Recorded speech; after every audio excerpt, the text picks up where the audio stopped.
Dando continuidade ao nosso módulo acerca das leis gerais do Código de Ética do Servidor Público Federal, tendo ultrapassado o artigo 37 da Constituição Federal, a Lei 8112/90, vamos adentrar de fato a nossa compilação sobre o que é o Código de Ética do Servidor Público Civil Federal do Executivo Brasileiro. A ideia, na realidade, é dar uma noção geral. Nós já vimos que existe uma principiologia que trata de o que é a administração pública do Brasil, quais são os princípios que norteiam essa administração pública. Já vimos na Lei 8112/90 que existem responsabilidades e sanções, proibições e penalidades, e agora nós vamos dar uma olhada em como é que isso tudo se compilou e se transformou num decreto que a gente chama do Código de Conduta.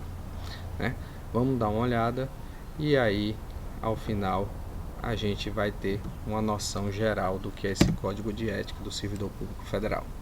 O Código de Ética do Servidor Público Federal surge a partir da Lei 1171/94 e ela vem sendo modificada e vem sendo implementada consultas à CEP, que é a Comissão de Ética Pública da Alta Administração, que fica em Brasília.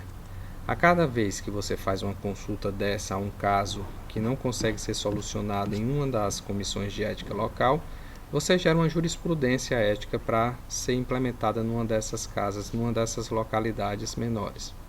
Então, você tem dentro do site da Comissão de Ética da Alta Administração Pública algumas situações que são vagas dentro desse Código de Ética geral, mas que foram resolvidas dentro das discussões dos conselheiros lá em Brasília. Bem, o Código de Ética do Servidor Público Civil do Poder Executivo Federal foi aprovado por um decreto de lei de número 1171 de 1994 e tem como objetivo maior nortear ações e condutas dos servidores públicos em exercício nos seus cargos ou fora deles. É importante a gente pensar isso.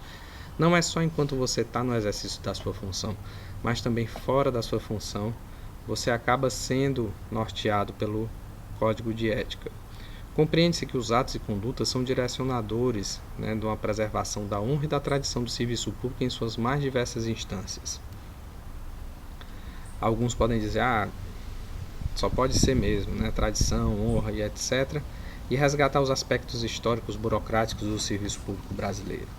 A ideia é a modificação de toda essa querela que nós temos dentro da ideia do que seria o serviço público brasileiro, de um grande elefante branco, da ideia de atraso, da ideia de burocracia, da modificação dessa percepção do serviço público como um locus onde você tenha realmente eficácia, eficiência e efetividade nas suas ações.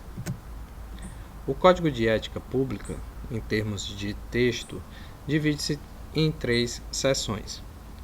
Ele é composto pela parte da sua primeira seção das suas regras deontológicas, que a gente pode dizer que são os seus princípios.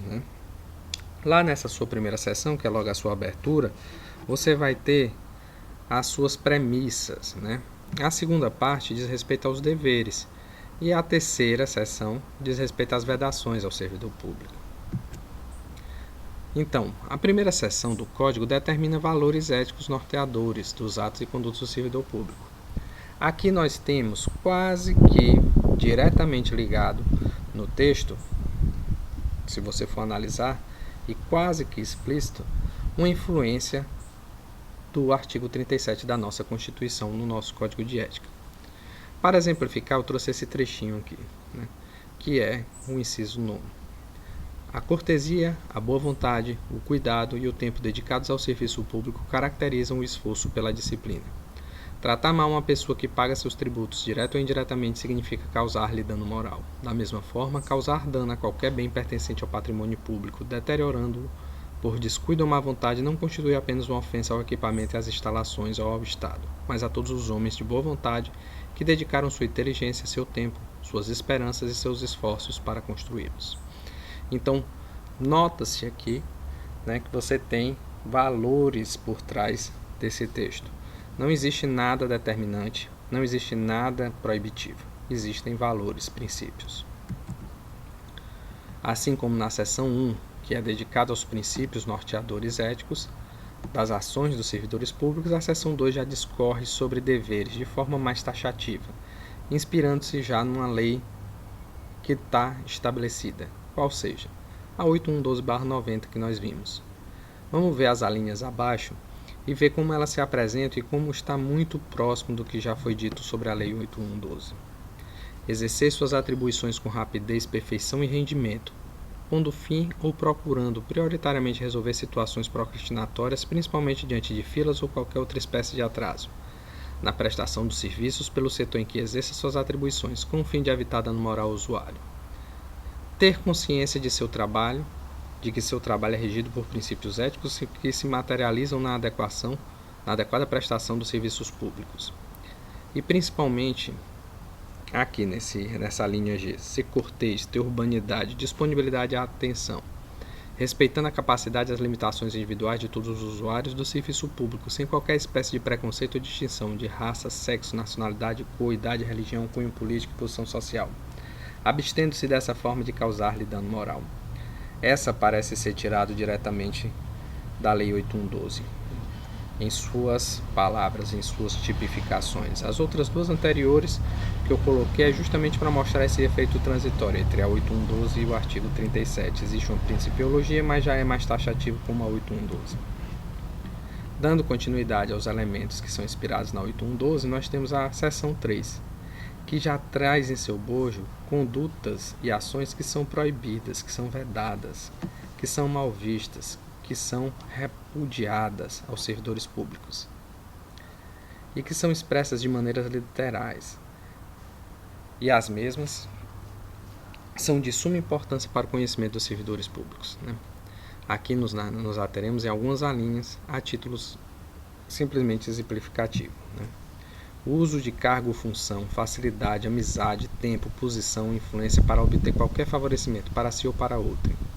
Prejudicar deliberadamente a reputação de outros servidores ou de cidadãos que deles dependem. Aqui nada mais é do que a ideia de você fazer valer, né, seu bem querer ou mal querer a uma pessoa. O que dentro da 8112 ele chama de você fazer você depreciar,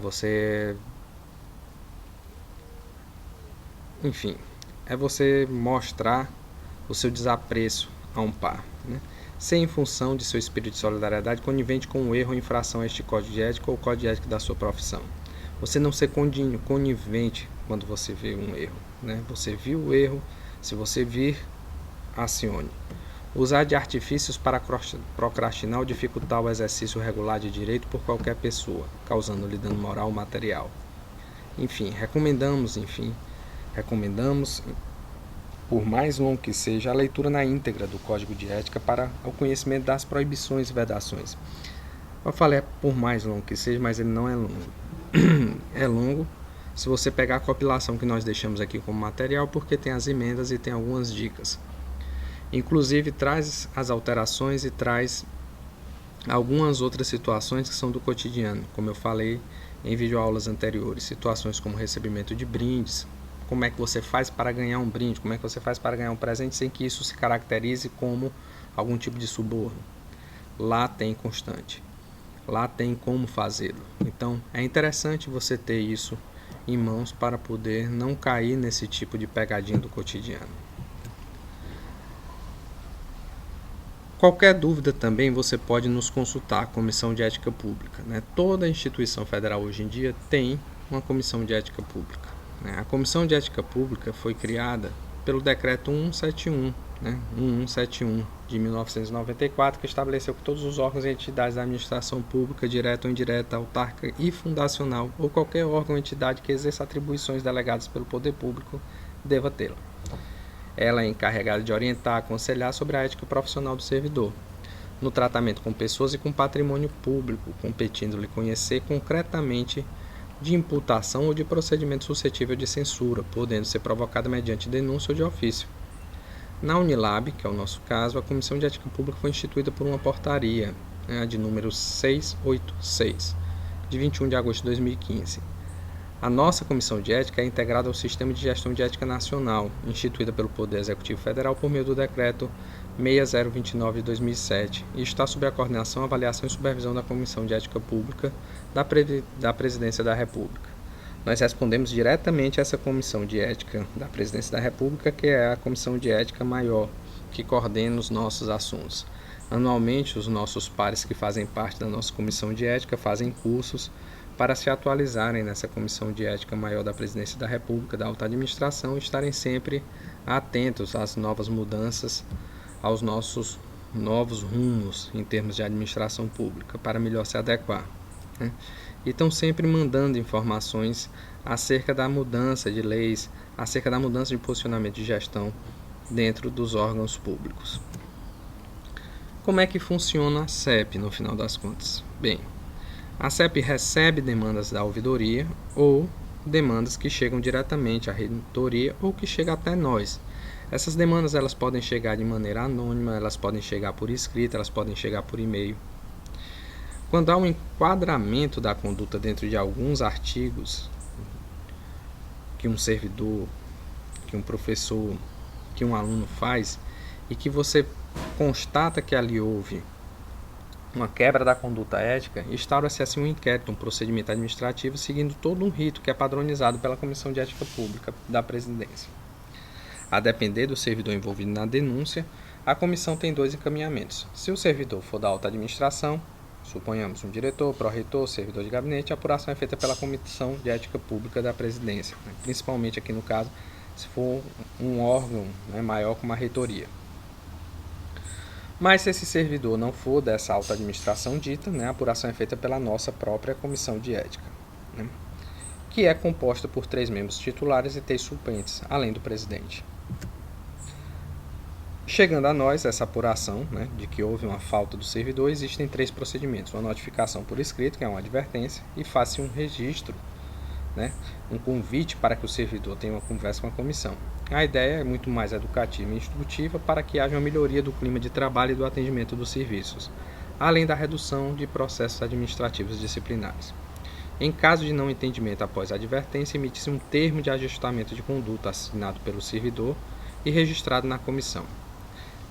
Terceiro, se nenhum desses casos, né, chega a um consenso, a anotação do assentamento funcional de falta de conduta ética, que é a restrição ética, sendo este o procedimento mais sério. A Comissão de Ética Pública não instaura PADs, nem tem a atribuição de demitir qualquer servidor.